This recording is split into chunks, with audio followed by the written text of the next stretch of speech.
تقریباً 7:15 کے درمیان ہم اڈیالہ جیل پہنچ گئے. 2 مختلف کاروں میں ہم اندر چلے گئے. ظاہر ہے فون آپ اپنی گاڑی میں باہر چھوڑ جاتے ہیں. کچھ دیر انتظار کیا تو تقریباً 12:40 کے لگ بھگ وہ ان کے ایک اہلکار آئے. انہوں نے کہا کہ ڈاکٹر صاحب آپ آ جائیں. تو میں نے کہا جی ٹھیک ہے. میں نے پوچھا میں صرف, انہوں نے کہا جی. میں نے کہا ٹھیک ہے. تو ایک گاڑی میں بیٹھ گیا اور اس گاڑی میں چند 5-7 منٹ کے انتظار کے بعد ہم چل پڑے.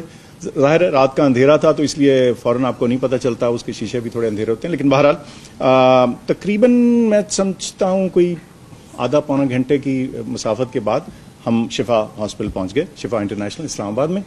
اور وہاں سیکیورٹی کے انتظامات ہوئے تھے اور ہم اندر چلے گئے. میرے ساتھ ایک آگے بھی پولیس کی گاڑی تھی, 1-2 گاڑیاں پیچھے بھی تھیں. تو وہاں ہم پہنچے اور انہوں نے کہا جی اب ویٹ کریں.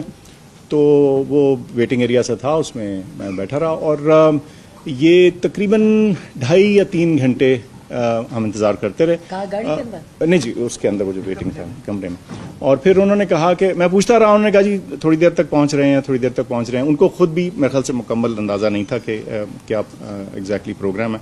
اور لیکن جب تقریباً میں سمجھتا ہوں 4:30 ہوئے, 4:15 کے لگ بھگ, تو انہوں نے کہا میرے خیال لگتا ہے ڈاکٹر صاحب وہ نہیں پہنچ پائیں گے اور شاید وہ واپس ہو گئے, تو آپ بھی پھر واپس چلیے.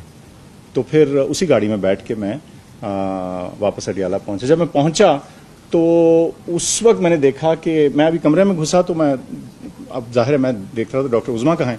تو دیکھا تو یہ پیچھے ایک اور گاڑی سے تشریف لائیں. تو انہوں نے مجھ سے پوچھا کہ آپ کہاں تھے. میں نے کہا جی میں تو شفا میں تھا. میں نے کہا آپ کہاں تھی. تو انہوں نے کہا جی میں تو پمز میں تھی.